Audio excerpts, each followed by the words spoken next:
Hello dear student right. तो fire insurance का मैं एक सम सॉल्व कर रहा हूँ। ये एकदम बेसिक है, एकदम इजी सम है।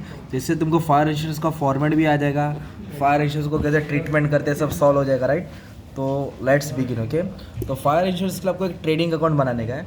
तो ट्रेडिंग अकाउंट से अपने को ग्रॉस प्रॉफिट मिलेगा। अभी सम स्टार्ट करने वाला राइट। फिर ग्रॉस प्रॉफिट से अपने को क्या करने का, सेल्स ढूंढना है। फिर अपने को ये ढूंढना पड़ेगा क्लोजिंग स्टॉक जिसका आग लग गया, ग्रॉस प्रॉफिट रेशियो, फिर लॉस का फॉर्मूला, फिर क्लेम।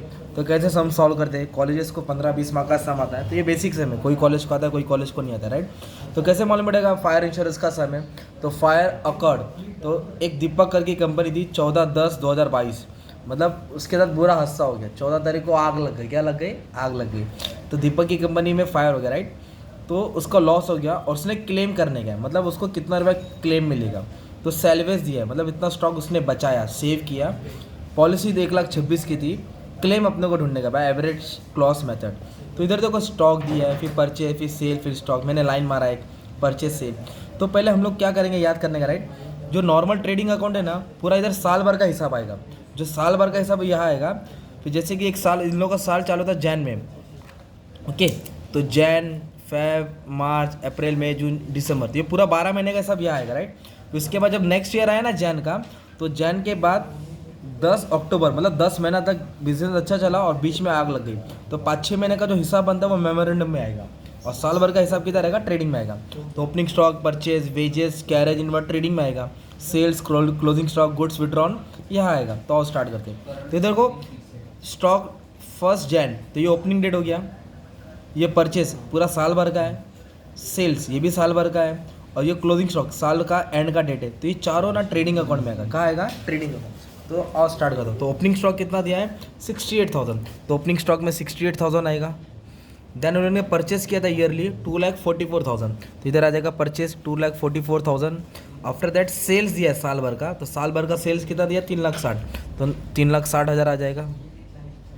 और क्लोजिंग स्टॉक 31/12 60,000। तो यहाँ 60,000 आ जाएगा। एडजस्टमेंट में ना कोई स्टॉक के ऊपर over value, under value, above cost, below cost दिया नहीं है। तो फिर इसने तो ये कॉस्ट ओपनिंग स्टॉक है ना और क्लोजिंग स्टॉक, इसको चेंज करना पड़ता। ये तो कुछ बोला नहीं राइट। तो आप बोलेगे सर परचेज और सेल्स को यहाँ क्यों नहीं लिखा? क्योंकि ये 14 अक्टूबर वाला डेट दिया, जिस दिन आग लगी थी। तो जिस दिन फायर वाला रहेगा वो मेमोरेंडम में डालना है ना आपको। कहाँ डालना है? मेमोरेंडम में। तो अब इसको सिंपली सॉल्व करेंगे, आपको क्या मिलने वाला? ग्रॉस प्रॉफिट मिलने वाला राइट। तो अभी अपने को ग्रॉस प्रॉफिट सॉल्व करेंगे। तो ये दोनों को ऐड करेंगे, 4,20,000 हो जाएगा। 3,60,000 और 60, 4,20,000। तो 4,20,000 से क्या करेंगे, ये दोनों माइनस कर देंगे राइट। तो 4,20,000 क्रेडिट साइड का टोटल है। इसमें तो मैं माइनस करूँगा 68, क्योंकि ये छोटा है, -244। तो 1,08,000। ये हमारा क्या गया? Gross profit. क्या गया हमारा? Gross profit. तो मेन ट्रेडिंग अकाउंट क्यों बनाया? ग्रॉस प्रॉफिट के लिए राइट। अगर क्वेश्चन में ग्रॉस प्रॉफिट का रेशियो दिया, मतलब ग्रॉस प्रॉफिट दिया है, तो ये नहीं बनाना रहेगा। फॉर एग्जांपल अभी अपने को ग्रॉस प्रॉफिट से ग्रॉस प्रॉफिट रेशियो ढूंढना है। तो ग्रॉस प्रॉफिट हमेशा सेल्स से कंपैरिजन में आता है। किसके कंपैरिजन में आएगा? सेल्स, याद रखने का। तो ग्रॉस प्रॉफिट कितना दिया? 1,08,000। सेल्स कितना दिया है? 3,60,000। इंटू क्या करेंगे? 100 करेंगे। तो आपको GPR मिलेगा, ग्रॉस प्रॉफिट रेशियो। तो 1,08,000 डिवाइड बाय 3,60,000, परसेंटेज कितना है? 30%। तो मतलब कंपनी जितना सेल्स कर रही है, लाइक 3,60,000 का, मतलब जितना सेल्स कर रही है वो 30% प्रॉफिट एंड कर रही है। प्रॉफिट क्या कर रही है? वो कमा रही है। तो ये 30% कहाँ काम आएगा, अभी तुमको डिस्कस करके बताने वाला राइट।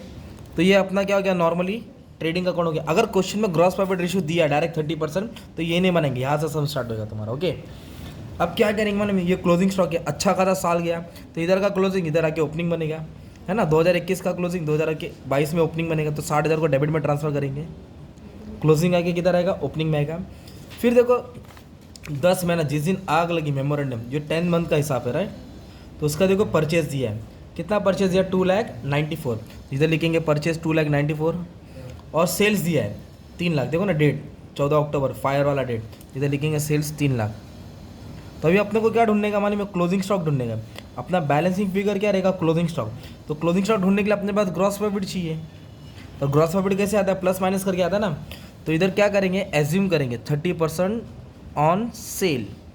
तो जो सेल्स है ना उसका 30% निकाल के यहाँ लिखने का आपको। तो सेल्स के ऊपर 30% निकालना है। किसके ऊपर? सेल्स के ऊपर। तो सेल्स कितना दिया है तुम्हारा? 3 लाख। तो 3 लाख पे कितना परसेंट निकालेंगे? 30%। तो 90,000 आ जाएगा। तो ये 30% क्या हो गया तुम्हारा,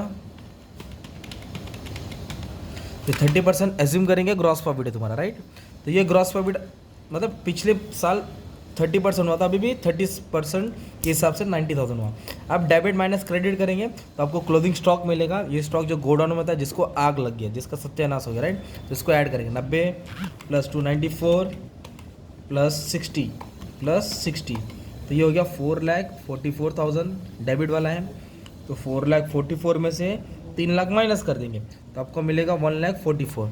ये स्टॉक था जो जिसको फायर हो गया था, मतलब जो गोडाउन में इसको आग लग गई थी। तो ये हो गया क्लोजिंग स्टॉक। क्या हो गया हमारा closing stock, balance sheet figure debit minus credit करके आएगा, राइट। अब हम लोग को क्या ढूंढेंगे, लॉस ढूंढेंगे, लॉस ऑन स्टॉक। तो लॉस ऑन स्टॉक का फॉर्मूला याद करना पड़ेगा, क्लोजिंग स्टॉक माइनस सेल्वेज। तो क्लोजिंग स्टॉक ये आया ना अपना अमाउंट, जिस दिन फायर लगी थी उतने का माल गोडाउन में था। सेल्वेज मतलब सेव किया, इधर दिया है कितना माल बचा है, पानी डाल के बुझा के 36,000 का माल हमने सेव किया। तो इतने का स्टॉक था, 36,000 का माल बचाया, ओके। 144 का स्टॉक था जिसमें 36,000 सेल्वेज था, सेव किया। तो अपना एक्चुअल लॉस हुआ 1,08,000। एक्चुअल लॉस कितना हुआ, 1,08,000। फिर हम लोग क्या करेंगे, क्लेम करेंगे, इंश्योरेंस कंपनी के पास जाएंगे, बोलेंगे जो हमारा नुकसान हुआ है उसको क्लेम को भर के दो, भरपाई करके दो, इंडेमनीफाई करके दो। तो फिर ये प्रोपोर्शन में होता है।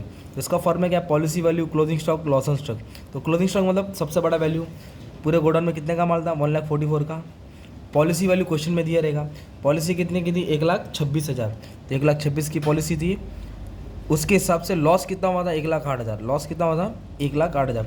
जो तुम्हारा लॉस हुआ कंपनी वो नहीं पे करिए, ये प्रोपोर्शन में, ये रेशियो में तुमको क्लेम मिलेगा, राइट। इसको सॉल्यूशन करके अपने को आंसर आएगा। तो इन दोनों को मल्टीप्लाई कर दूंगा, डिवाइड बाय 1,44,000, तो 94,500 हम लोग को क्या होएगा, क्लेम होएगा। क्या होएगा, क्लेम होगा, ठीक है। तो ये फाइनल अमाउंट है। तो ऐसा सम एकदम सिंपल सम आया था कोई कॉलेज को 20 मार्क के लिए, राइट। तो चेंजेस आ सकते हैं, एडजस्टमेंट भी आ सकते हैं ना। तो क्या करने का, सबसे पहले ट्रेडिंग अकाउंट खोलने का, उससे ग्रॉस प्रॉफिट मिलेगा, ग्रॉस प्रॉफिट से ग्रॉस प्रॉफिट रेशियो निकालने का। मेमोरेंडम क्या, जो फायर हुआ ना वो वाला डेट का हिसाब लगाने का, राइट, फायर वाला, राइट। तो मेमोरेंडम में फायर हुआ वाला लेंगे हम लोग, क्लोजिंग की तरह के ओपनिंग हुआ, परचेज सेल, फिर इसके पर ग्रॉस प्रॉफिट रेशियो निकाला, बैलेंस करके क्लोजिंग स्टॉक आया। फिर लॉस का फॉर्मूला याद करने का, सेल्वेज दिया रहेगा, फिर क्लेम पॉलिसी दिया रहेगा, सॉल्व करके आंसर आ जाएगा, राइट तुम्हारा। तो एक अच्छा खासा सम तुम्हारे लिए मैंने क्या कर दिया, सॉल्व कर दिया, राइट। तो प्रैक्टिस कर लेंगे तो अच्छे से हो जाएगा, ठीक है। तो थैंक यू वेरी मच।